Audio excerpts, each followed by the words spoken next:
This is Python's Paradise. This is your host, Greg Gilbert, aka the Python Hyena, straight out of Fredericton, New Brunswick, Canada. And folks, here we are, February the 6th, 2023. And we are doing a tribute today, folks. Yes, Hogan's Heroes actor Bob Crane.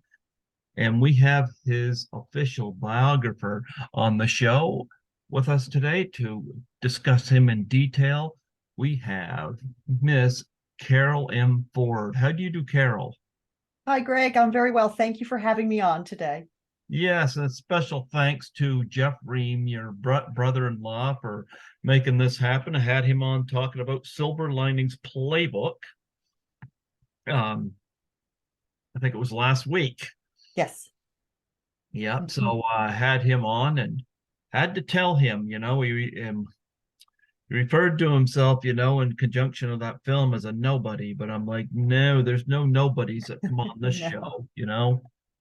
Yeah. no, he's a lot more than a nobody. He does a whole lot of work, as you now know. Yep. Yep. I never look at anybody as a nobody. But nonetheless, it was great to have him on. He was my second guest from that film because I had Bree Mhm. B on from that film as well. So anyway, that was fun. But I have a little bit of timbit here when it comes to Hogan's Heroes and Bob Crane. See, I'm going to be 51 in July, so I was around for a majority of the 70s. And I remember the Brady Bunch, and I remember Happy Days, Laverne and Shirley, and All's in the Family, and some of these shows that came out in the 70s. I have never in my life watched Hogan's Heroes. Oh, no. And I'm familiar with what it is, but I've never watched it. And I was looking it up today because this is going to be a nice fresh take for me, you know? And I was like, wow. Because when I was doing research on you and I was come to the Bob Crane book, I looked him up and boy, did I make some startling discoveries?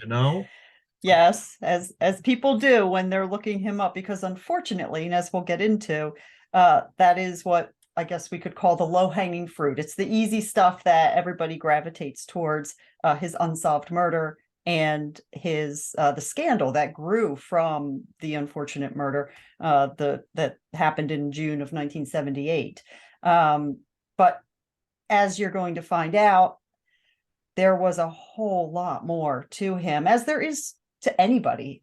He deserved to have his whole life story told. And when we got started researching his life, to be frank, just like you, we didn't know what we were going to find. We did not know what people were going to come back with. Mm-hmm. But happily, people came back with a whole lot of good. And it made this particular book and our research and getting to know Bob through his family, his friends, his colleagues, and the man who was helping him at the end of his life.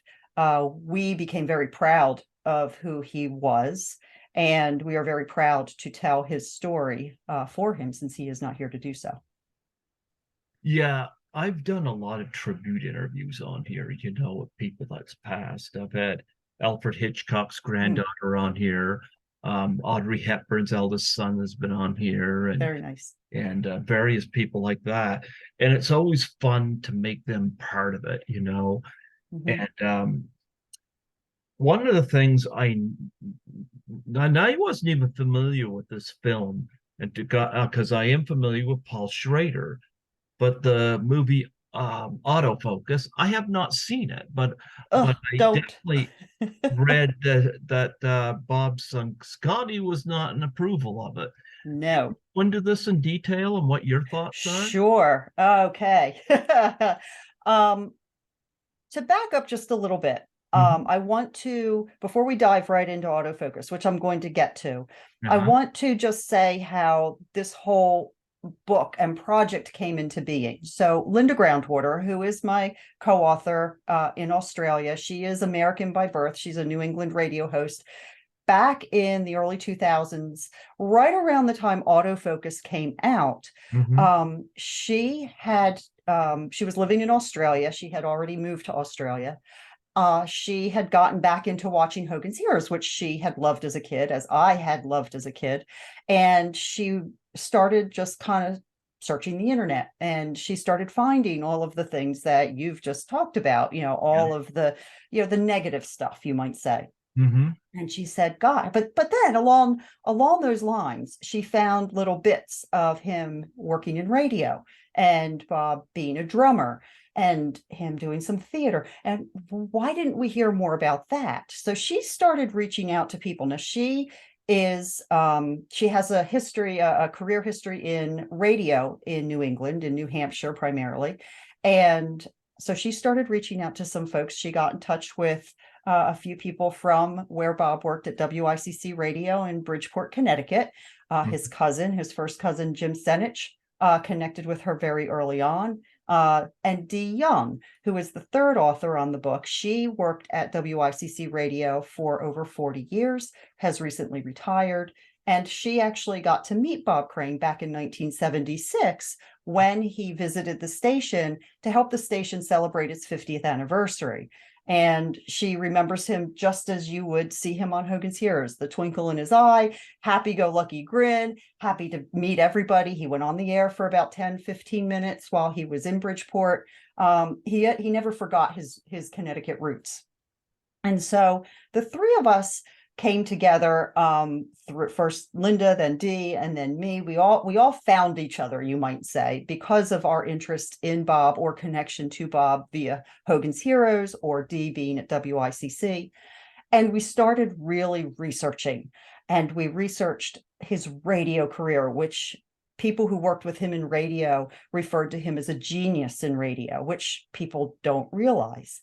Of course, we talked to many from Hogan's Heroes. We talked to family. We talked to his son, Scott. We talked to his daughter, Karen. We talked to other cousins. We talked to his friends going back to grade school all the way through to the night he died. We talked to actors, to theater, film, you name it. We talked to hundreds of people. And so what ended up happening was they started to paint a picture of Bob Crane, who was the real Bob Crane. What you see online, a lot of what you see online, the scandal, the sex scandal, the murder, and and his kinky, that was a very small part of his life. They blow that up out of proportion because why? It sells movies, it sells books. But what the real story is the story of a human being who was a father, who was a son, who was a cousin, who was a colleague, who was a friend. And he was very generous and kind and giving to his friends, his family, his colleagues, to charities, none of which really gets a light shown on Of it. course it doesn't. Yeah. So you come to 2002 when autofocus was released, and it kind of bombed at the box office, because one of the things that Hollywood does not really like is when you kind of devour your own for no reason, and it did not do well. It it was a film that was just out to do one thing, and it was character assassination. And it was character assassination for the love of profit. Now, what's interesting is that, first of all, a lot of what they got in the film is either exaggerated or it flat out isn't true. We have disproven so many things by talking with so many people who were there, who knew, who took part in Bob's life, who took part in his career. I mean, of course, they have some things correct. He worked on Hogan's Heroes. The set was correct, how they redid that. But people who worked with Bob, Arlene Martell, who played Tiger on Hogan's Heroes, said she watched she watched autofocus through her fingers because it was like watching a train wreck. His family, most of his family will not speak well of it. Scotty was very vocal about it because he knew that that was not who his father was. His father was not a washed up, desperate, sad, brooding, negative kind of guy. He had ups and downs like any human being, but he was not, as the film depicts, sitting in a bar with his Hogan's jacket on, crying, saying, "Thank you to my murderer for taking me away," and, all of these things. That is very desperate and despondent and very negative, and puts a whole spin on Bob Crane that is not accurate. And I think the thing that sums that up the best is Paul Schrader gave an interview shortly, or right around the time that autofocus came out.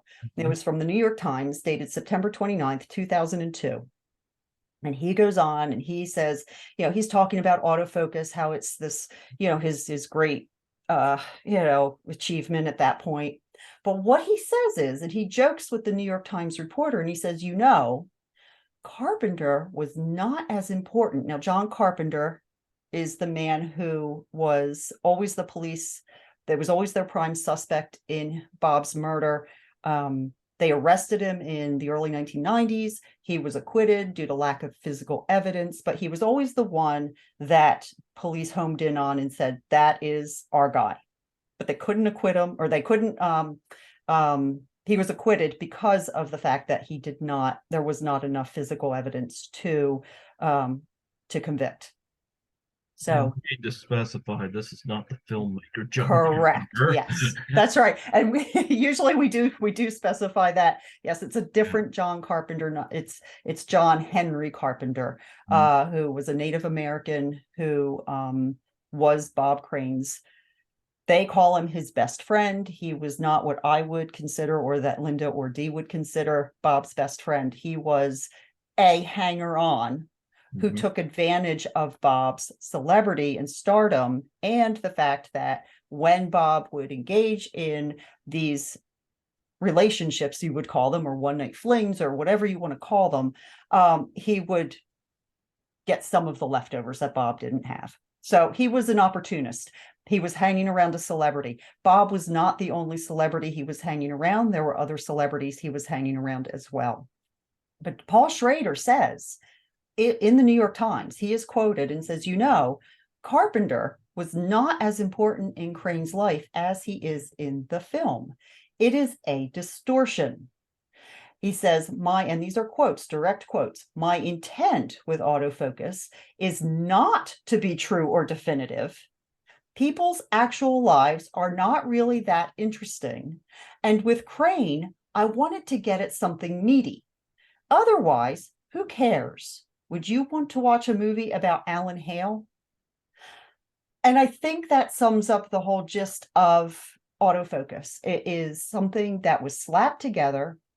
It was not well researched or corroborated. There are things in the movie that are completely false. And it basically takes Bob Crane, kind of beginning with his move to LA in 1956, a little bit of radio, and then they launch into Hogan's Heroes, and then boom, my life is just this, crazy sexcapade, and that's all there is, and that's all there was, and that's all I was. And not true at all. I mean, yes, it's true that he did this, that he had all the sex, but it's not all he was. If they're not going to tell the truth, why not just make a fictionalized story with different characters? Like, exactly. I don't understand that, Mm-mm. No, I don't either. And the sad thing is that, people are drawn to scandal. I think it's just in us. We see something. It's like right now, the whole Harry and Meghan scandal going on, with Harry coming out with his tell-all book, and the royal family saying, oh, no, that's, or they're not saying anything, but Harry saying, oh, these things. And, I'm kind of torn whether or not, I want to read it or don't want to read it, or whatever, but it's kind of like that. We're drawn to this friction, and celebrities are, they are easy targets because they are public figures, and they are, we have so much drama in our own lives that it's almost like people want to see people in that limelight slip off that pedestal a little bit. Not everybody, but I think it's, we watch the true crime, we watch, those things, and it's really a shame because there are whole lives there that get glossed over, that don't get told. Mhm. Yeah. Well, it's just like anything, Like I work at the hospital here, Hmm. and one night somebody, I don't know what was going on, but somebody got in one of the washrooms and was lighting up, Hmm. and the sprinklers went off, and I don't know what he was on. I didn't witness it, but I did arrive there in time to see the mess in the waiting room, Hmm. the flooding and stuff. Everybody was down there to look at this, and so It's drama. It's drama. it's We are drama. drawn, as, I think, people, to be curious. We have a morbid sense of curiosity. And or, a sense of morbid curiosity, I should say. It's not everybody's cup of tea, but I think for a lot of people, we get pulled into it. Yeah. Oh, Lisa Marie and Priscilla Presley. Oh no, they have something going on now. And it's just people who are in the limelight are easy targets. And until you get to the full story to understand where, somebody is coming from, then you don't really know. But in the meantime, it's flashing in your face on the movie screen, on Netflix, on any other your streaming services, and you're drawn to it, unfortunately. What if you was describe Bob Crane and just a handful of words, how would Mm, you describe him? yeah. A handful of words, well, maybe more than a handful. He was at the root of everything, a very kind and sensitive person. he Mhm.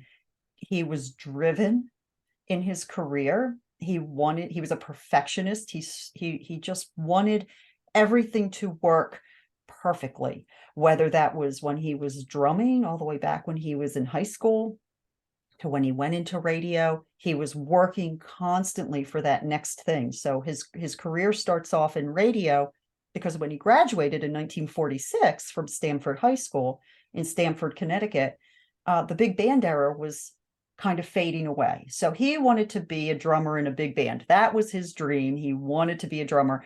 When he realized that most likely wasn't going to happen, he started to gravitate toward radio. Now, he used to put on radio shows in his bedroom for his friends and his future wife, his future first wife. And they, he would just put on these mock radio shows. When he finally gets his first break in 1950 up in Cornell, New York at WLEA, it's he gets that job because he is putting out air checks. And they're not air checks at the time. They're wire recordings. He's sending them out all over the East Coast, up, I shouldn't say up and down, but up New England way, and Pennsylvania, New York. And he is looking for anything. He wanted radio so badly. And so WLEA in Cornell, New York called and said, "Come on up. We want to hire you." So he gets in his broken down car and he's driving up there, um, and his car breaks down on the way, and he has to hitch a ride on the back of a farmer's wagon to the station. He gets to the station and he has bits of hay and dirt sticking out of his suit and everything. And he comes in and he says, "I'm here. I'm going to start working now." And they said, "Great. Here's a broom." And they give him a broom. They say, He says, "What is this?" And they say, "You're going to mop the floors. You're going to sweep the floors. You're the janitor." And he goes, "Are you kidding?" But what he does is he doesn't turn it down. He says, "Well, at least I'm working in radio, and maybe something will happen." Well, within a week, something did happen, and there was a shakeup at LEA. And they said, "Here, we need a morning guy. Can you go on the air?" And he said, "Absolutely." And so that's where his radio career starts, at WLEA. And he starts doing these sound effects and these gimmicks in radio. He drums on the air and he's experimenting because he can do that.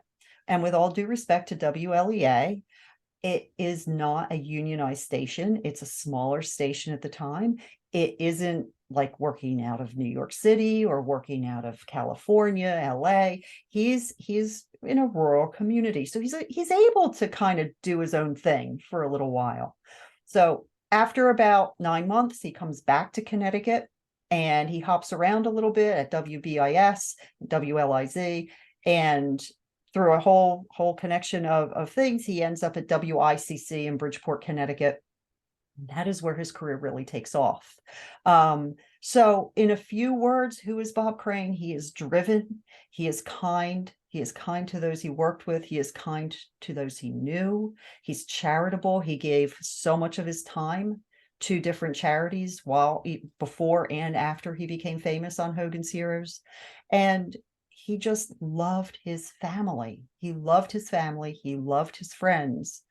And what people don't realize is how kind he was to the people he knew, how he would do favors for them to help them get ahead in their careers. He would just give pep talks to people. He was always there for people in his circle to make sure that they were able to, move forward, get advice from him, and be there for them, whether they were his kids, his friends, his family, whomever.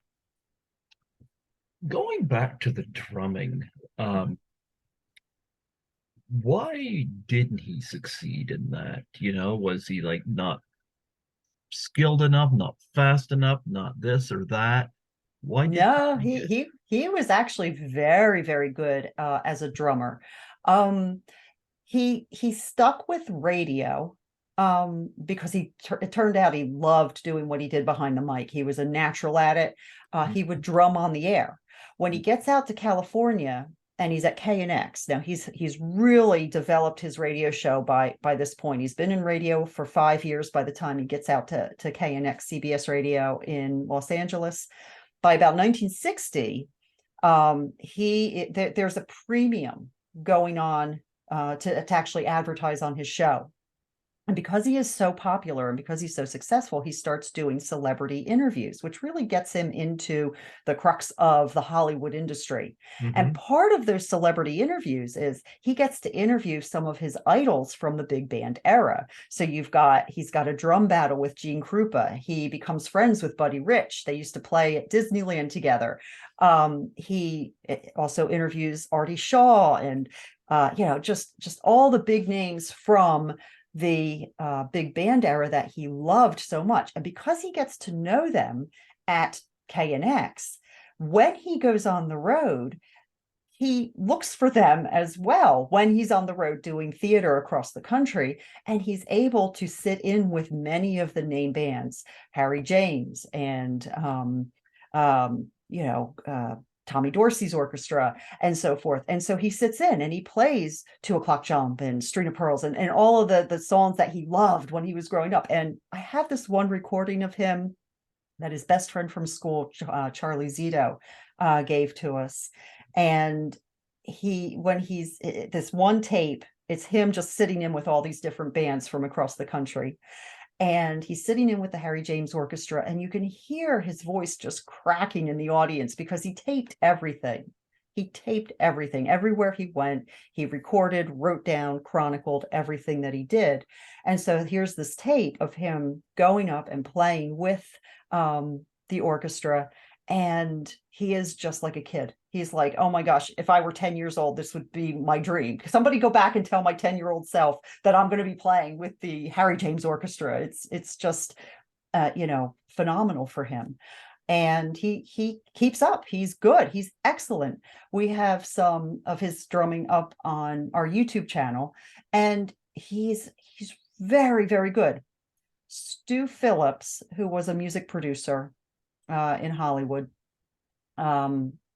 he produced one album with Bob called Bob Crane, His Drums and Orchestra Play the Funny Side of TV. And we talked to Stu about how was Bob. Here he's sitting with a whole Hollywood orchestra. And when they told the orchestra members that Bob was going to be the drummer, they were like, really? Because they're used to,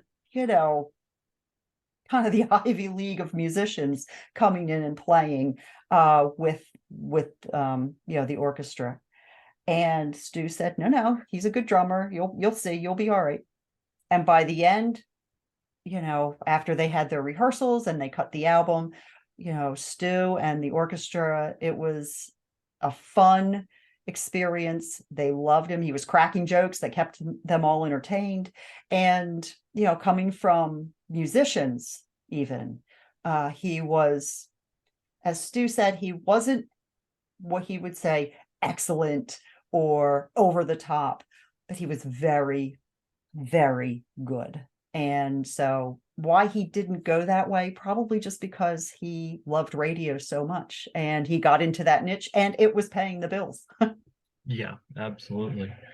And of course, Hogan's Heroes being a massive success. I'm kind of reminded of the Robot Chicken episode where they had Hulk Hogan's Heroes. They had Oh yeah, yeah, right, right. which are kind of funny, but nonetheless, Hogan's Heroes. And it's when you get involved in a TV show or a sitcom or anything of that nature, it is really hard to Mhm. break out of it. Like, I mean, Yes. you hear the stories of Henry Winkler could not break away from the Fonz. You get a Mhm. few that can, like Kelsey Grammer went from Cheers to Frasier, Mhm. you know? You get a few examples like that where people Yeah. are able to have another success. Ed O'Neill had Married with Children. He was Mm, Modern Family, sure. and you get a few that are able to do it, but a lot of times people get caught in that. And one of Mhm. the things I was reading about him is his struggle after Hogan's Oh Heroes. yeah. And would Mhm. you like to go into that in a little more detail and what Sure. his mindset was? Yeah, sure. So when Bob started on Hogan's Heroes, he had just come off the Donna Reed show. Mhm. Um, he left the Donna Reed show for one reason and one reason only, and that he was bored. He didn't want to do the guy next door, the husband next door, and just he was bored with that. He wasn't fired. He didn't quit over money. He actually remained good friends with Donna Reed and her husband Tony Owen. After he departed. Um, so he gets the role of Colonel Hogan on Hogan's Heroes. He auditions for it. They love him. We talked to Al Ruddy, who was one of the co-creators. And he was exactly what they were looking for, the all-American, brash, kind of cocky, a little bit, had that American flair to him. He's what they were looking for. When he starts the series, he is all in, all in. And I say that with one exception.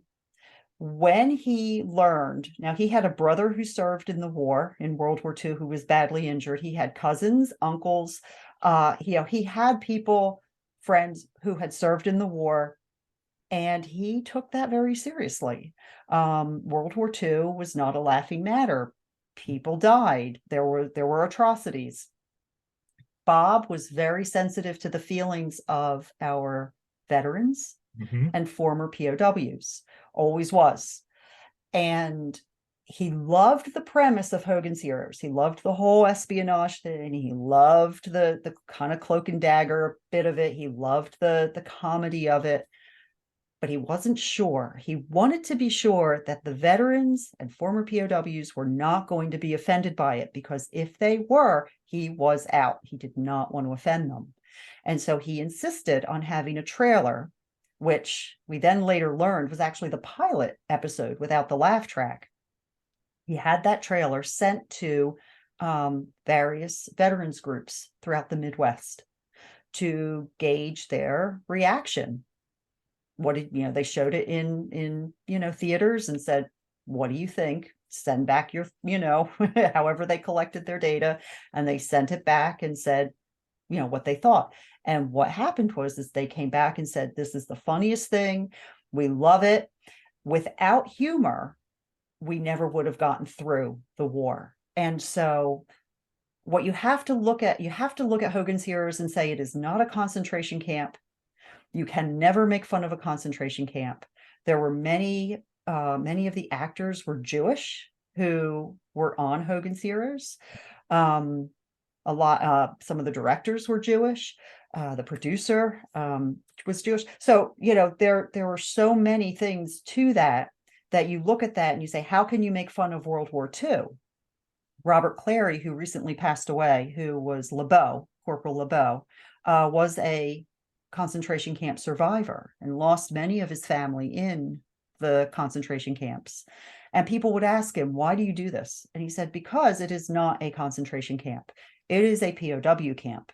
And POW camps, you get Red Cross packages and you can write letters home and you can receive mail from home and you have rights as a service member in the prisoner of war camp. Conditions were still harsh, but you had rights. Whereas in the concentration camps, you had no rights. And so the whole controversy of Hogan's Heroes did plague the show, at least in the initial bit of its run. But Bob Crane loved Hogan's Heroes. He got all in behind it. He was kind of Johnny on the spot to defend it. As the show gets closer to its end, there are only so many bridges you can blow up.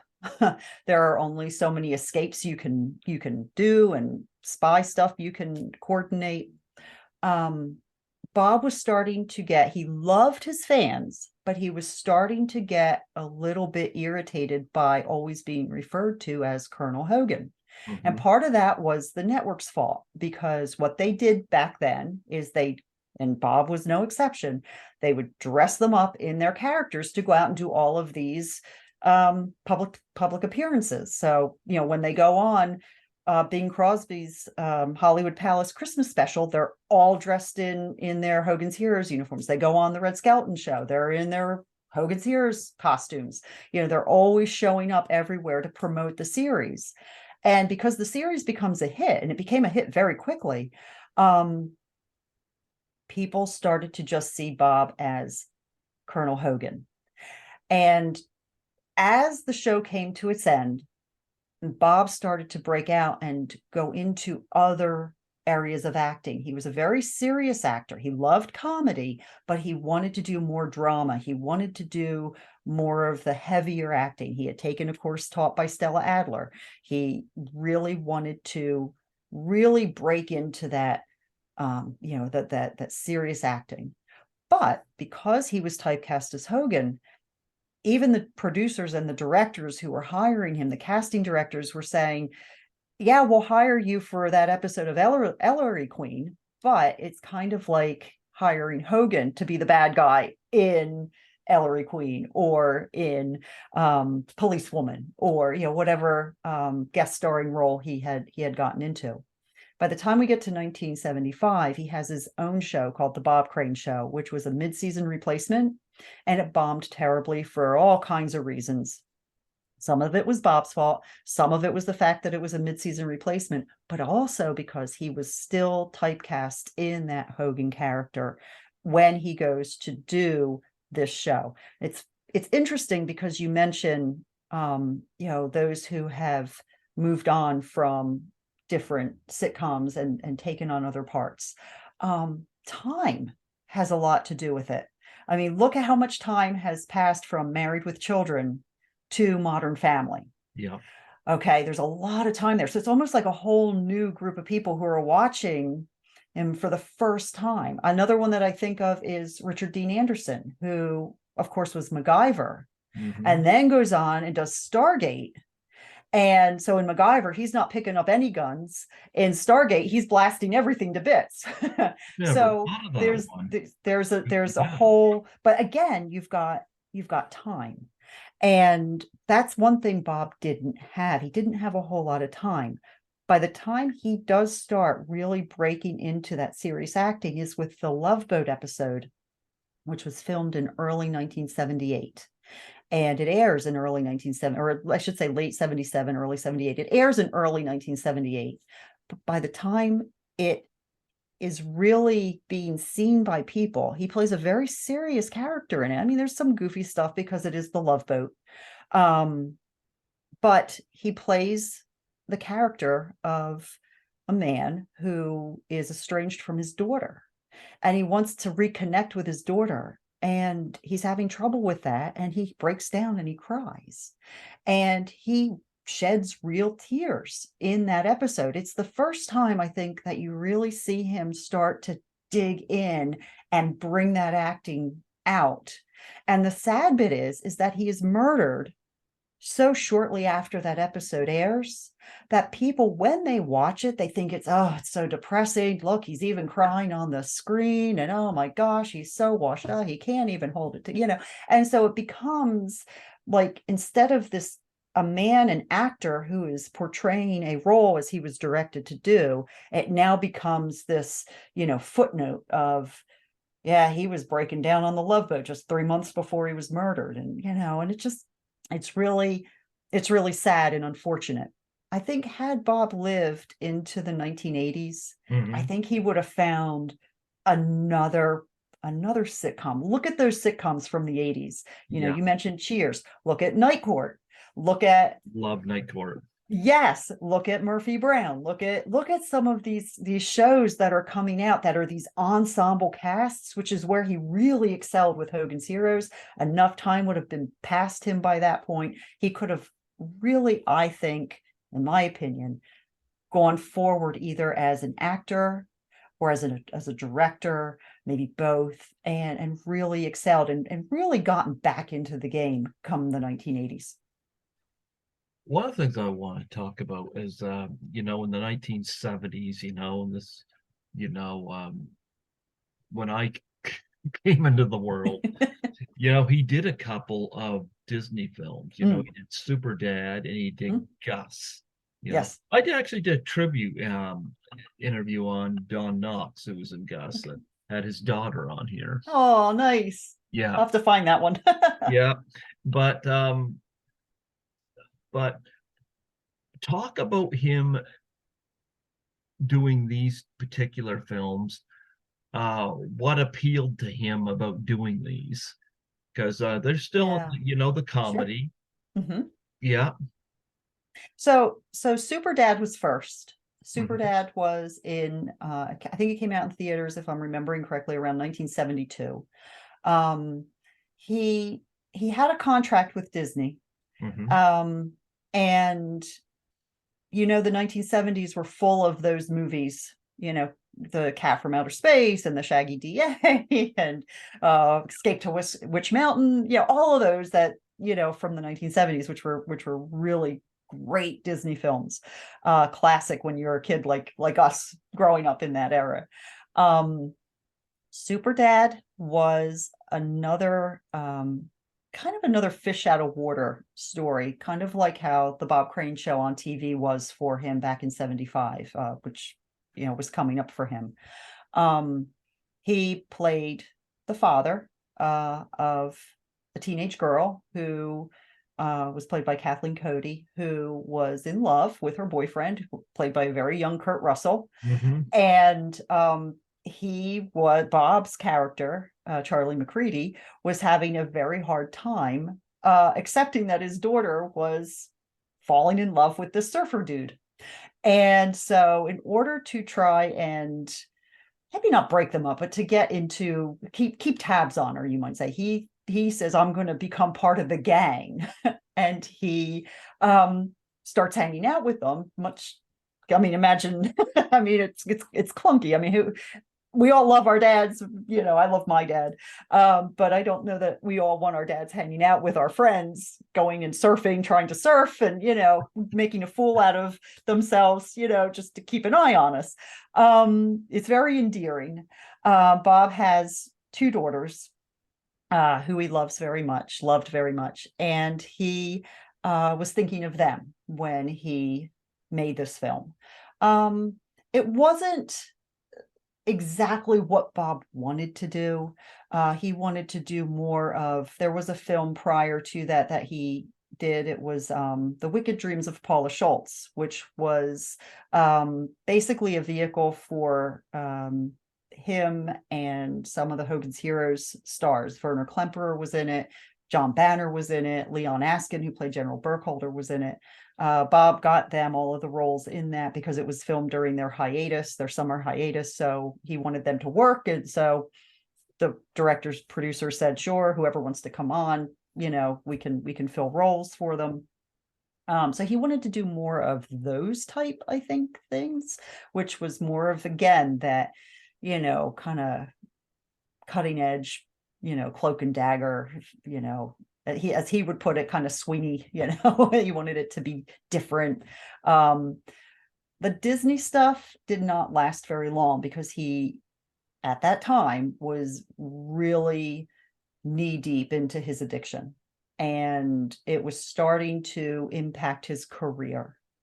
And he made the mistake of telling one of the execs with Disney that he liked to go and play his drums at topless bars. Not the thing you say to a Disney executive. And so he got canned. He did not get the rest of his contracted work with the Disney Pictures other than Gus, which was more of a cameo than a starring role, which is unfortunate, but it is the truth.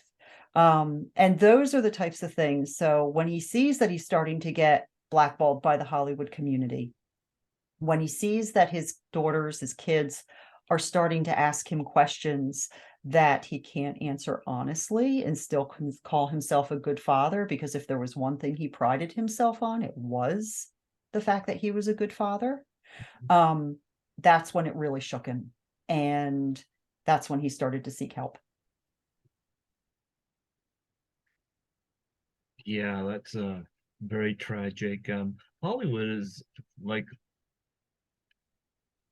I personally, like, I would never want to be famous, I I've seen what it's done to some people, I've seen how the industry kind of chews people up and spits them out. Mm-hmm. Women in particular have it really bad because like I'm looking forward to going to the theater to see 80 for Brady because it's like, Right. Yeah. Sally Field, Yeah. Lily Tomlin, Jane Yeah. Fonda, I remember them growing up. It's like a Sure. piece of my childhood. Yes. But I try to support them when I see them because you don't get to see them very often, Right. And it's not as bad for men as it is women. Mm-hmm. And I think Yeah. it's sad. And the industry can be a very rough place for somebody's self-esteem and self-outlook. It's tough. I mean, it's a tough industry. Arlene Martell, again, she was she played in Star Trek. She was on the Monkeys. She was Spock's wife, fiance in the one episode of Star Trek. She has been in the Monkeys. She's a character actress. She has since passed. She's been gone a while now, but I met her. I had the opportunity to meet her after Linda and I interviewed her a couple of times. And she became very much involved in helping us get other people from, say, Hogan's Heroes and from the industry, because the industry's pretty tight. I mean, people think it's a big industry, but it's really not. It's a very, very tight, small knit community. And it takes a while to break into that circle. You have to earn trust. You have to earn, you have to, they're being misquoted. They're being, their names are being, mentioned here or there, and they're not, that's not what I said, or, whatever. But Arlene Martell had a really hard time in her later years, and she was very sensitive to it in as far as wanting to get work. And I made the mistake. And I laugh because she wasn't afraid to tell me. I loved Arlene a lot. I think she is one of the most brilliant people that we had the opportunity to talk with, but she was very frank. And I wished her a happy birthday on Facebook, on our Bob Crane account. And I put the year because I'm sending it out to fans, happy birthday, Arlene Martell, born this day, whatever it was, 1934, whatever. Oh, she sent me a message. Please do not put my year when I was born, because of the ageism. She did not want people to, I mean, not that you couldn't look it up on Wikipedia, not that you couldn't look it up on WIMDb or, whatever, but she was very, very, very sensitive to the fact that if people immediately saw the year she was born, it might hinder her in getting a role or getting a part or getting something produced or something along those lines. And so, yes, I can absolutely see, and I understand how difficult an industry it is, more than people realize. They think it's very glamorous, but what it really is a lot of work. And I am not in the industry, nor do I want to be. What I can tell you is the times that we interviewed some of the Hollywood royalty. I mean, Al Ruddy was lovely. Jerry London, who was one of the directors, and he had been an associate producer of Hogan's Heroes. Bruce Bilson, also a director.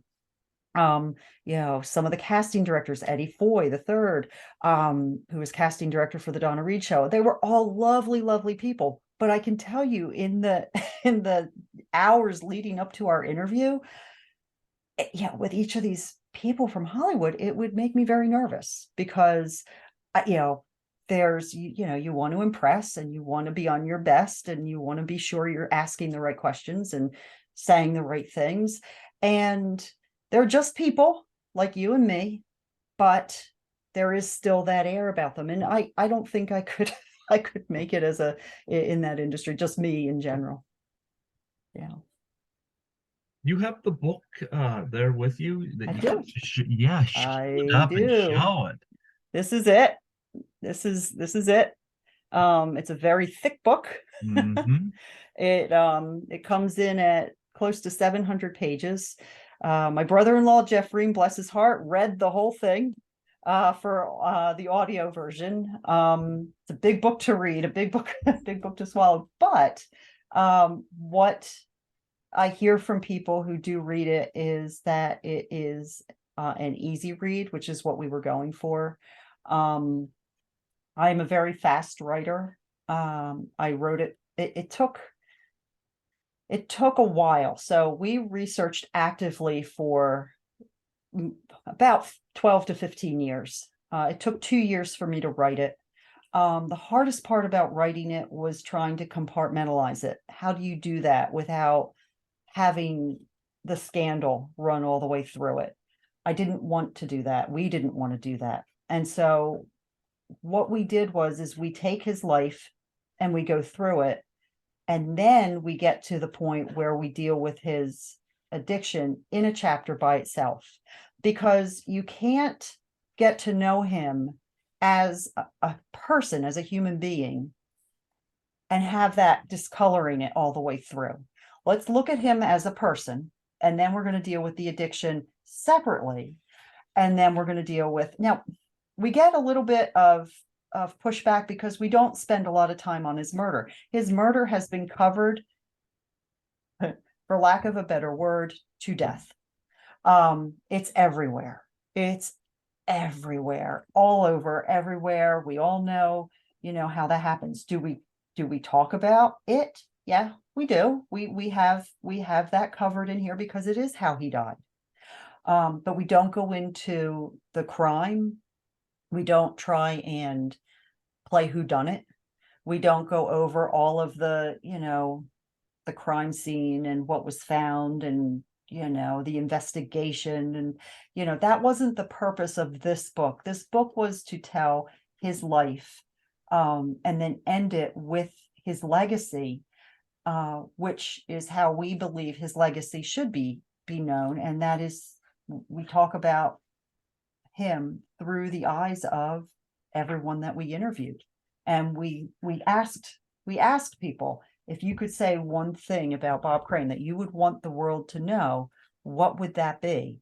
And then we gleaned each one and have them tell in a paragraph or two at the very end who, in a matter of a few words, who they believe Bob Crane is to them and how they want the world to know him. A radio genius, a loving father, a loving cousin, a best friend, a charitable person, a genius in radio, all of those things that get overlooked because there's a 90-minute movie out there, or there's an hour-long documentary that's just focusing on the last 3 weeks of his life. And that's not what this was about. Talk about reaching out to people. Were Mhm. you nervous about reaching out to his family or anybody like? Um, I can't say no. So when Linda started talking with his cousin Jim, Mhm, um, that led to that was a big one. Jim passed away not long ago. He and Linda had become very close.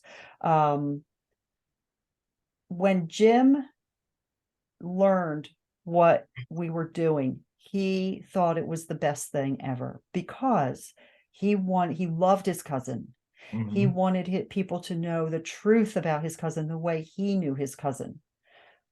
So having Jim early on allowed us to then start getting a couple other people. And the next person that we got, I should say, and for lack of a better word, but it was a matter of building upon itself. Because in the beginning, we had doors slammed in our face. Linda visited KNX out in Los Angeles, and they said, "We don't talk about Bob Crane. We don't talk about Bob Crane." I mean, Bob Crane made KNX a heap of money for almost 10 years. And because of that movie, we don't talk about Bob Crane. Nope, nope, nope.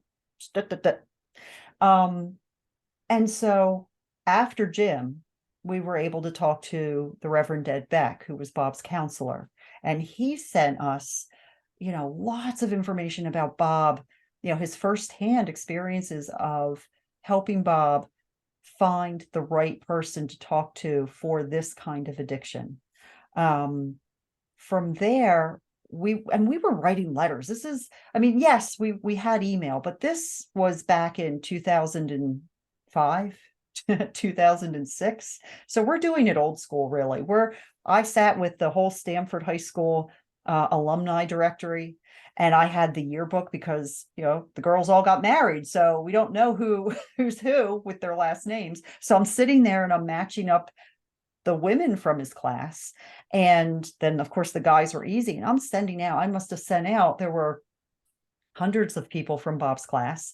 I sent out hundreds of letters just to his class. And we're talking older folks. So they're not always on email. So we're doing it snail mail. We're sending out these letters snail mail. And that's when Charlie Zito, Bob's friend, came along, his best friend from school. And then that opened up even more friends who were, Charlie was never in the band, Bob was in the band. So, but we're opening it up to his whole class. And we just started to get so many more people from Hogan's Heroes, Arlene Martell, Cynthia Lynn, who played Clink's secretary. So it starts building on each other. What made us nervous really was that we didn't know what people were going to say, because like we knew what Bob had been doing. We didn't know it was this going to be, were we going to hear bad things? Were we going to hear that he was mean? Were we going to hear that he wasn't nice? But we didn't. Every time we got on a call, and it was all conference calls, um, that we'd start asking questions, and it was, very positive. He was our drummer boy. He was my best friend. He got me my start in this, or he helped me in radio with that, or, he did all this charity, and he doesn't, Gary Owens from, the electric company. And, he worked with Bob out at KMPC, and as a fellow radio guy out in LA, he had worked with Bob and knew Bob. And most of them didn't know about what Gary Owens called that. Like, I'm not going to talk about that. But once they started to open up to us by about 2/3 or 3/4 of the way through our interview, they did start to talk about that, meaning Bob's sexual escapades, and how, it wasn't, what's good for the goose is not, it's not for me. What's good for the goose, good for the gander. He wasn't hurting anybody. And I think it's really important to say that the women that he was with, it was all women, it was all consensual, it was all adult. And when he did photograph or record them to make his amateur pornography, they were all willing participants. We're not talking Bill Cosby. We're not talking Me Too. It's all consensual. It's a lot of it, but it's all consensual.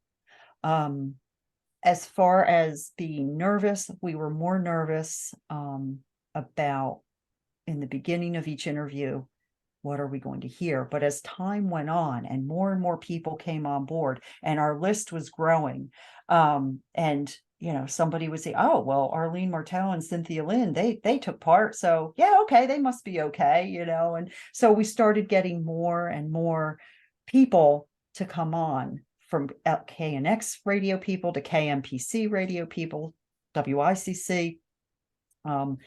It just kind of kept building on each other.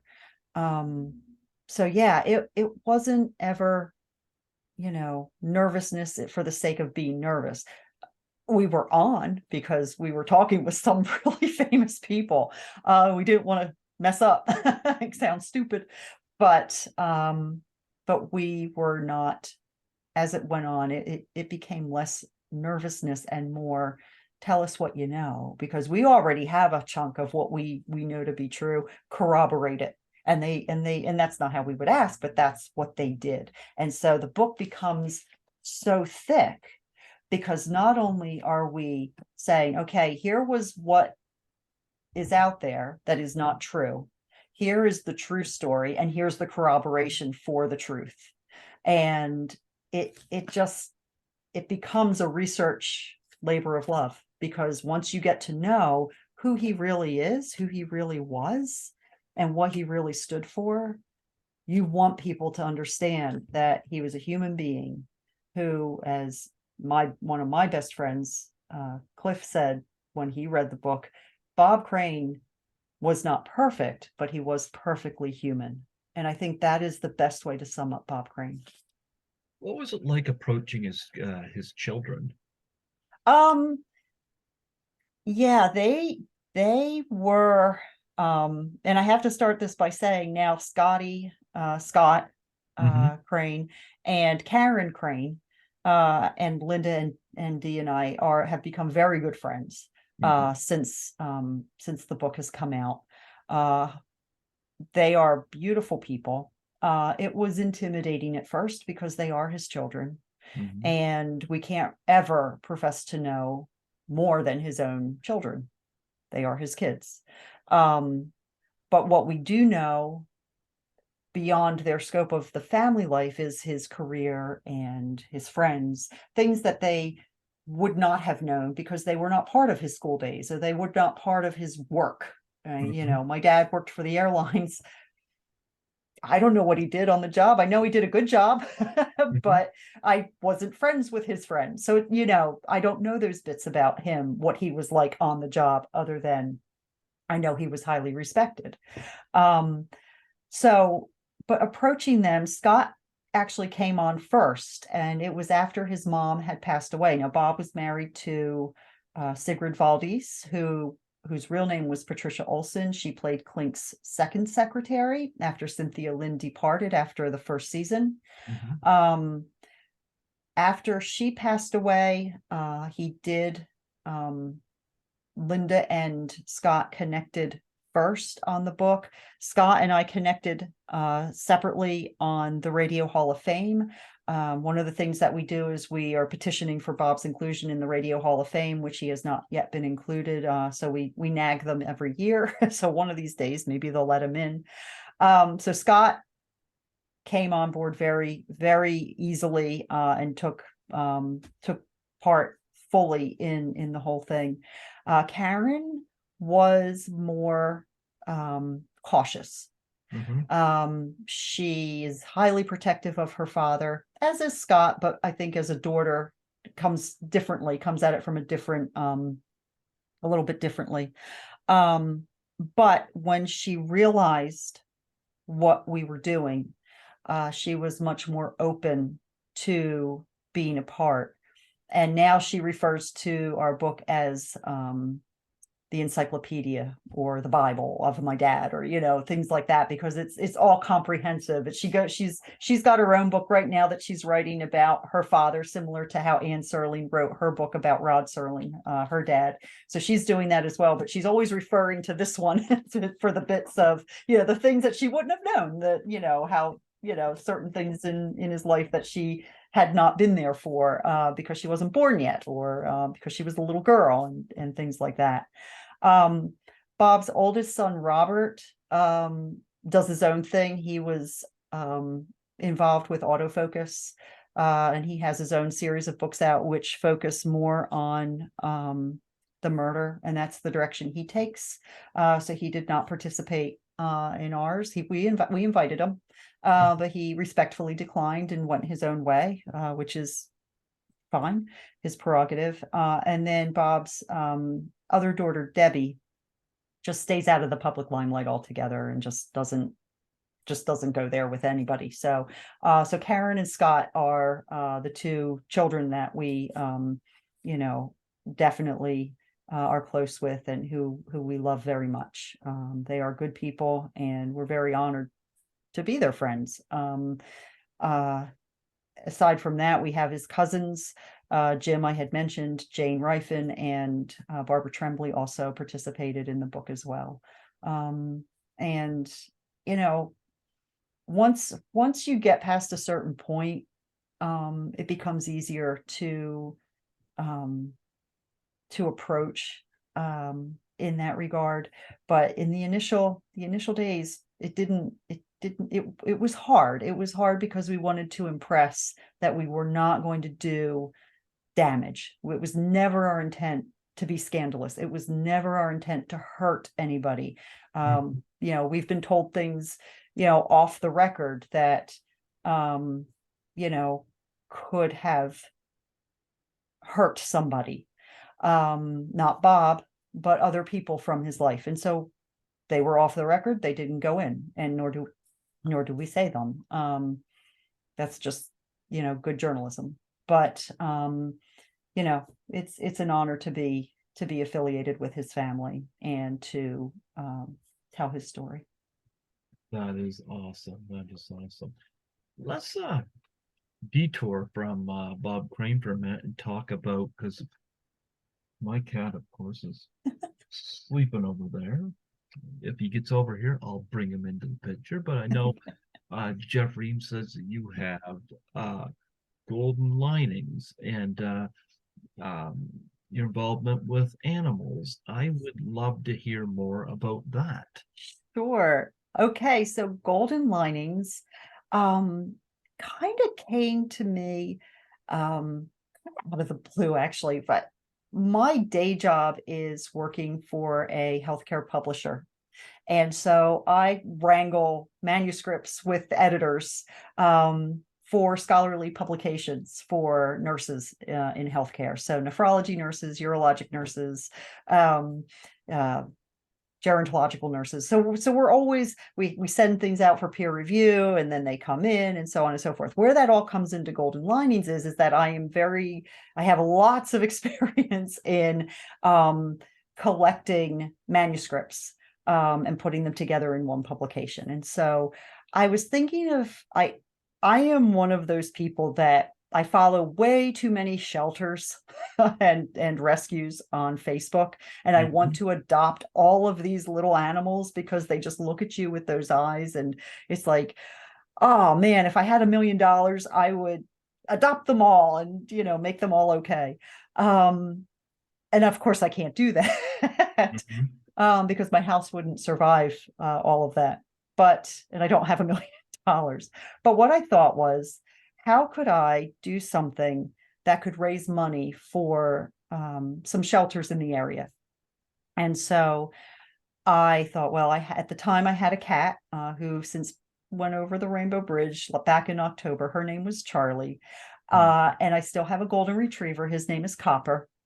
And I started to think, well, I could write up a book about my dog Copper. I could make a story about Copper. And I pitched it to my publisher. And the first thing my publisher said was, Dean Koontz already did that.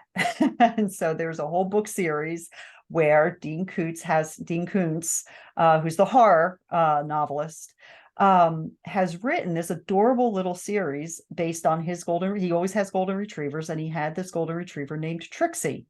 And it was a little like coffee table book, 6 by 6, and it was just the cutest thing that you would see. And it's basically Trixie's adventures on, there's one for Christmas, and there's one for just, an uplifting, bliss is now, or whatever it was.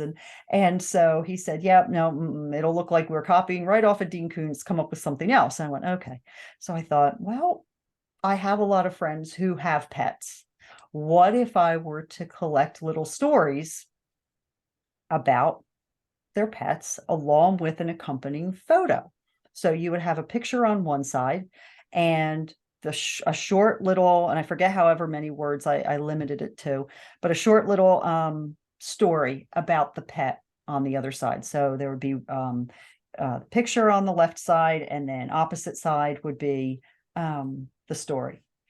And so I put out a call. I pitched it to my publisher, and he said, yeah, that sounds cute, go with that. So I put out a call for stories and photos, and I had a huge return, because people love their pets. People love talking about their pets, and they love pictures of their pets. And so if someone had a hard time writing something up, I'm an editor, so I would kind of coach them through it. So the first book came out in 2018, and I called it Golden Linings because Copper kind of is the poster child of the Golden Linings series, because he's a golden retriever, and kind of taking that spin off of Silver Linings. This is now Golden Linings. And so it's tiny tales about pets for pets. And so the first book came all together. It's endorsed by a couple of shelters here in the area. One is Voorhees Animal Orphanage, which is very local to me here in South Jersey. The other one is Snort Rescue, which stands for Short Noses Only Rescue Team. So it's your pugs and all the French bulldogs, all the bulldogs, all the ones with the pushed in snout. So Snort, short so noses funny only. you say that because we had one of my fellow housekeepers at the hospital left on paternity leave, Mm. and I nicknamed her Snort Snort. because we were doing a terminal clean in a room, Uh-huh. and I was hearing her and one of the other cleaners talking, and every time she laughed, she would snort. I nicknamed her Snort. Oh, Oh, oh man. So Golden Linings, the first one came out, and the whole point of Golden Linings is that now my publisher has to eat. So his he makes his profit, but my author profits go towards I split them between Voorhees Animal Orphanage and Snort Rescue. And so whenever I get a royalty check, whatever I make for Golden Linings, 50% goes to Voorhees Animal and 50% goes to Snort Rescue, because they are the two that have endorsed the book. So it did very well, very well enough so that my publisher said, yeah, you can do Golden Linings too. And so I did Golden Linings too, did this whole same thing in 2019, pulled it all together, had the stories, the pets, and people. Then it was interesting because, and I know I did this as well. I was able to go back and kind of pay tribute to pets from when I was a kid. So I had a collie when I was a little girl. So I wrote about my collie Heather, and about our cat Fluffy, and our golden retriever Heidi. So, other people did the same thing. And so I was able to collect more stories. And then that came out in 2019. And then 2020, of course, everybody was just looking for something to do because we couldn't go anywhere or do anything. So I did Golden Linings 3. And again, people came forward with their stories. And so now it's Golden Linings 1, 2, and 3. They are series. You can buy them as a series, or you can buy them individually. But whatever I make from from them when I get my royalty checks. Sometimes I don't have anything because it's not like, unfortunately, it's not like Bob that's out there front and center with everything. But when I do get royalty checks, and there is money in there, and I'll round it up, say I get $35 for quarter 2. I'll round it up to 50 and do 25 and 25. Royalty checks, you're not going to make a lot of money unless you're Stephen King, unfortunately. But the whole point of it was, how can I raise money? How can I have an outlet to be able to just have that little bit of extra cash that just goes right to the shelters, right to them, to help them out. So the website for that is just goldenlinings.com, and you can take a look at the 3 different books and where you can buy them, and my publisher, Amazon, Barnes and Noble, and they're great fun. They're good for kids, because it's very simple and it's pictures of pets and cats and dogs and horses. I have there's a turtle, there's a parrot, there's a lot of different pets. It's also good for nursing homes. I have some people who have bought them, and they read them to residents in nursing homes. And I've also, what's that? Any No, I almost did have a snake. I Because my almost did have a nephew snake. owns 2 snakes. Yeah, I almost did have a snake. Yeah. Almost. And then that one fell through for the last one. But yeah, it's a sweet series, and it does do, it's for a good cause. And Karen Crane has her puppies in there too. So she contributed to Golden Linings, the first one. That's cool. So yeah, yep. So I stay busy. Speaking of which, Oh, those are Skittles. Skittles. Oh, I need to get a new cat. Well, he's a rescue. He was named Skittles when I got him, but he's not colorful like Skittles. Oh, He's a black and white kitty. yeah. Oh, look funny. at him.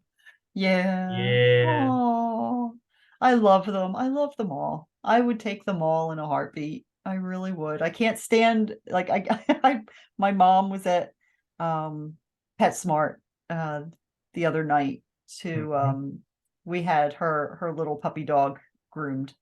We have a very good PetSmart here. It's not one that we're afraid to take our pets to. We have a good groomer. Her name is Marissa. And so I was at PetSmart looking at all the kitty cats going, oh man, oh, I should get one now that Charlie's gone. But I'm still kind of getting over Charlie not being here. So it takes a little time. Yeah. So. No, I love my Skittles. Aw. Yeah. And it's funny because we had extremely cold, windy temperatures here this week, and I had to have the heater blanket on and whatnot. I was asleep, and suddenly in my subconscious, I could feel something. And I woke up, and there was Skittles staring me in the face, and he was trying to get under the covers Aw. with me. And when he couldn't get in there, he's taking his paw and going like that on my head. Oh. It was really strange. But He was cold. I let him in there. Yeah, they get Yeah, cold. yeah. Oh, So very funny, and yeah. yeah. So but no, my parents had an Australian Shepherd that's now gone, and my brother and his wife had 2 ferrets that are no longer with us. But, Oh. oh my goodness, those ferrets! I watched them drag my sister-in-law's hairdryer down the hall and under their bed. Oh man, Those things, little oh, rascals. yeah, yeah, yeah.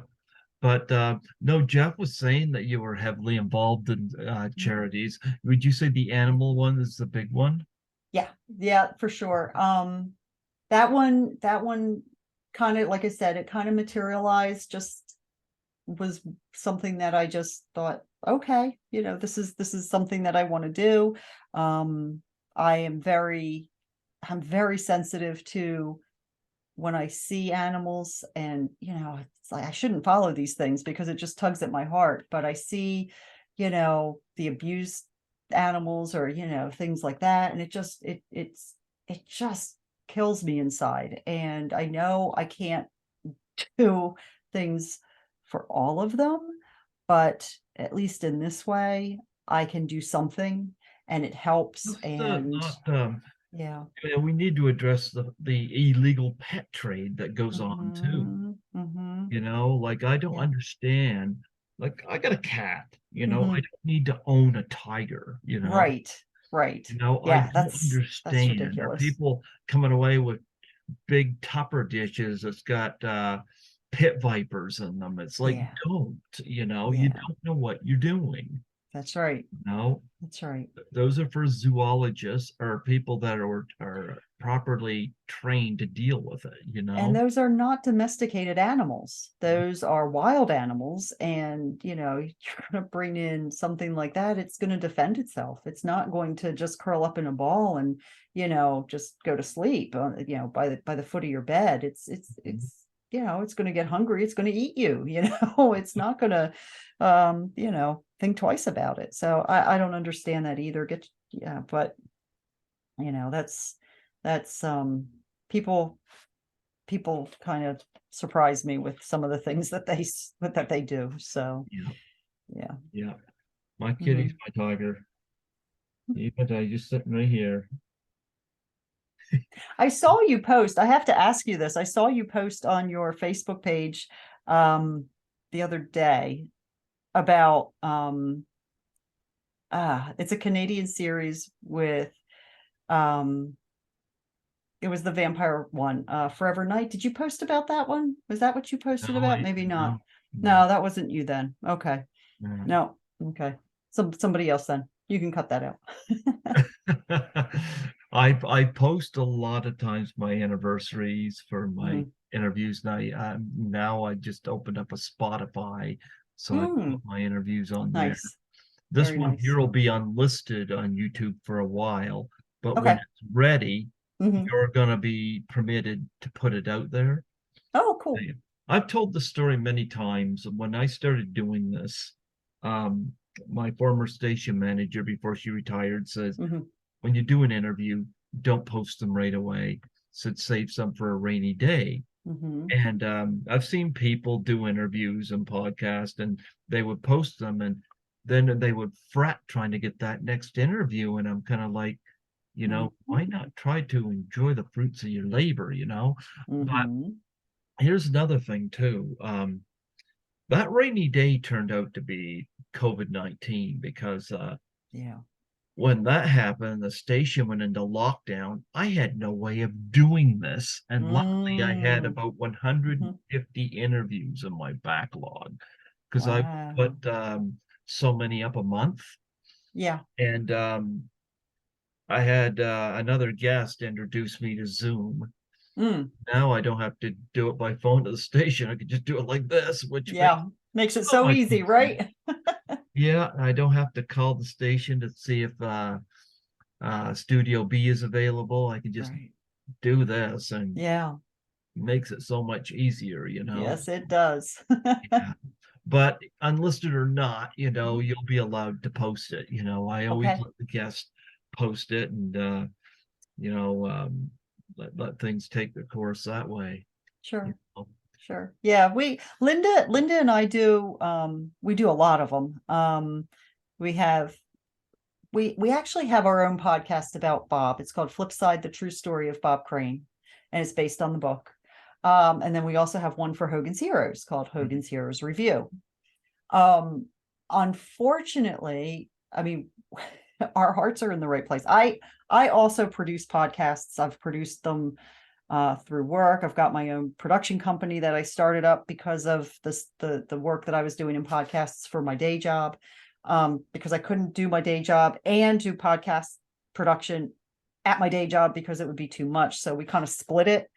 So I opened up the production company to kind of keep the two separate, to keep everything on the up and up.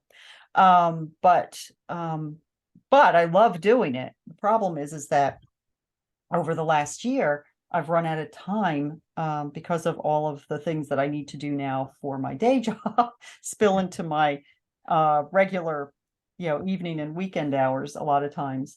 And so unfortunately, Flipside and Hogan's Heroes Review have kind of taken a backseat, and people, they ask when the next episodes are coming out. We don't interview people on them. What we do is Linda and I will sit and have a conversation about, okay, today we're going to talk about Celebrity Cooks, which was a Canadian television show produced in the 1970s that Bob appeared on, that autofocus got completely wrong. And when we talked to the people from Celebrity Cooks, they said, nope, nope, nope, did not happen that way. That's absolutely untrue. And so we have a whole episode dedicated just to Celebrity Cooks, going through all of that.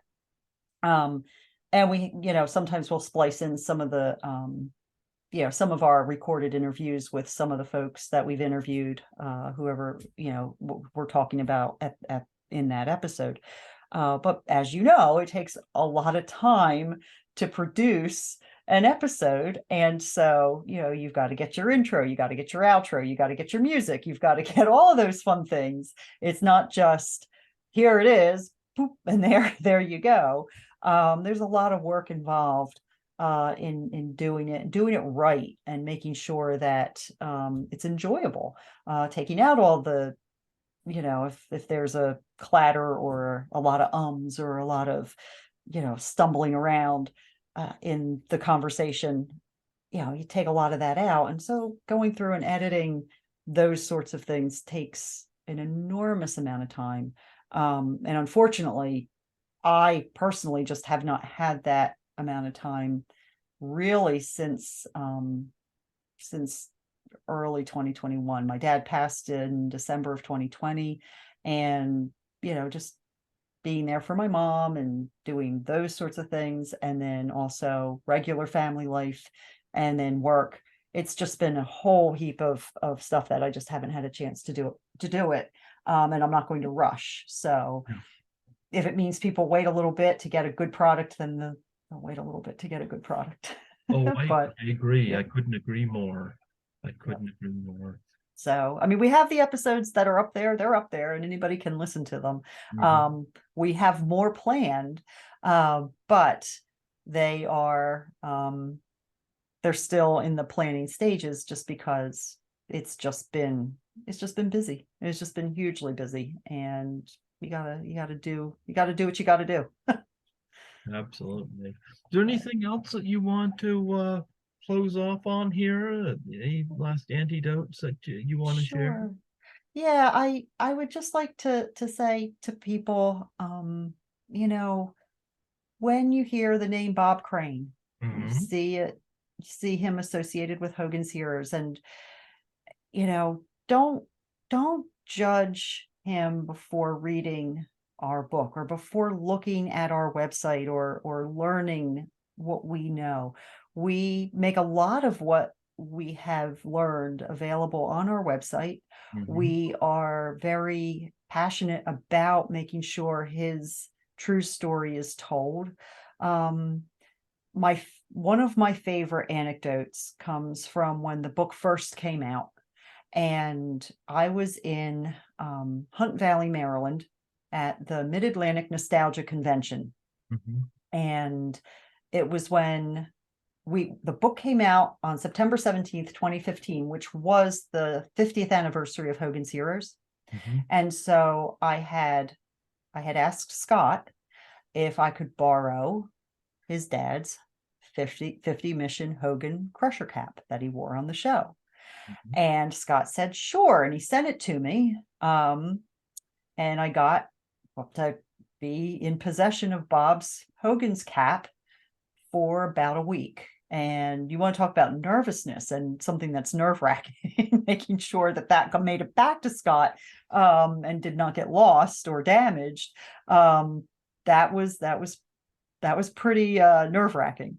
But when I was at the Mid-Atlantic Nostalgia Convention, I was also giving the last presentation of the convention. So it was out on Saturday. in the afternoon. It was the last presentation of the convention. Before that, I was in the vendor hall and I was selling copies of the book and signing copies, and also I did not make the hat available for people to see. I told them to come to the presentation for a surprise, that kind of thing. But I did have some other things there, some props from Hogan's Heroes and things like that. And people would come up and they were intrigued because, they've all heard the stories, and I would talk to them and, oh, wow, I didn't know that. And they'd buy the book and then they would say, okay, I'll come to your presentation. But there was this one lady, and I will never forget her as long as I live. And she came up to my table and she says, oh, I know all about him. I used to love Hogan's Heroes, and I could never watch it again after knowing what he did. And I said, well, why don't you come to my presentation on Saturday and just listen and see the slideshow and listen to my presentation? Oh, I don't know. Well, think about it. So she circled back several times to my table. She'd kind of look at the book, kind of as she walked by, and I had a picture on an easel of Hogan's Heroes, and she'd kind of give that a look, and I'd say, are you coming? And she, I don't know yet, I haven't decided. And so this went on throughout the course of the convention. So we get to my presentation, and I was very nervous because it was the first time I was doing the presentation. And nobody tells you when you write a book that you have to do public speaking. They just don't tell you those things. But so I gave my presentation, and afterwards I had people come up to the podium to get a good look at some of the things that I had from Hogan's Heroes and Bob's Hogan's Heroes scrapbooks and the cap. And one of those people was this lady. And I said, wow, you came. I'm so happy. But then when I took a good look at her, I saw she was crying. And I said, but you're crying. Why are you crying? Was I that bad? It's like, and she says, no. She says, I want to tell you that you have changed my negative perception of Bob Crane and given me my show back. And I will never forget that, because a lot of people have said, I can't watch Hogan's Heroes anymore because, ew, yuck, Bob Crane, creepy guy, yuck. But when people learn who he really was through our work and through the hundreds of people, the close people that Bob knew, these people who were from his life, who knew him, when they learn who he really was, they have a whole completely different view of him. And that's what I ask of people, is to, give that a chance. It's so easy to look at autofocus or to look at just the negative stuff. Oh, murder, oh, scandal. Look at who he was as a human being, and then judge. Look at the whole thing. Look at what we're presenting. All of our work is up on our website, voteforbobcrane.org. That's vote, the number 4, bobcrane.org. And we have YouTube, social media, and a blog. We try and keep that information coming out pretty regularly. And I hope people can find that, go visit it, buy the book, and get to know who Bob Crane really was, the way we have gotten to know him as well. Absolutely. Well, I thank you so much for coming on here and sharing these stories, and this was fantastic. I want to say a special thanks to Jeff Ream for connecting us. Wow, Yes, thank you, Jeff. Yes, absolutely. And but before I let you go, I'd love a plug for my show. Just state your name and say that you're listening to Greg Gilbert on Python's Paradise. This is Carol Ford, and you are listening to Greg Gilbert on Python's Paradise. Absolutely. Check out Golden Linings, folks, and purchase the book, the Bob Crane book. Hold it up there one more time. Bob Crane, the definitive biography. Absolutely. Thank you so much, Carol, for coming on here. God bless, and this was great. This was well worth doing. And for somebody who, like I said, I didn't watch Hogan's Heroes growing up, but man, what an education this interview was. And I'm always open. I um, that didn't stop me from wanting to do the interview. And I thought this was fantastic. This was very informative, and it even put me in a position, maybe sometimes we need to stop and think before we jump to conclusions on people. Not that I did that with Bob. I didn't know anything about him. But I'm glad that you went beyond what Wikipedia said or anything like that. And we didn't even get to dwell on a lot of that stuff, and I'm kind of happy about that. We didn't need to. Yeah, Nope. No, we prefer to talk about his life. His yeah. life is important. Nobody's whole life story should be defined by the last chapter of it, the last page of the last chapter. Mhm. Yeah, yeah. Yeah, Thank you so much, Greg, for having me on today. absolutely. It was my pleasure. Thank you. God bless. Thank you so much.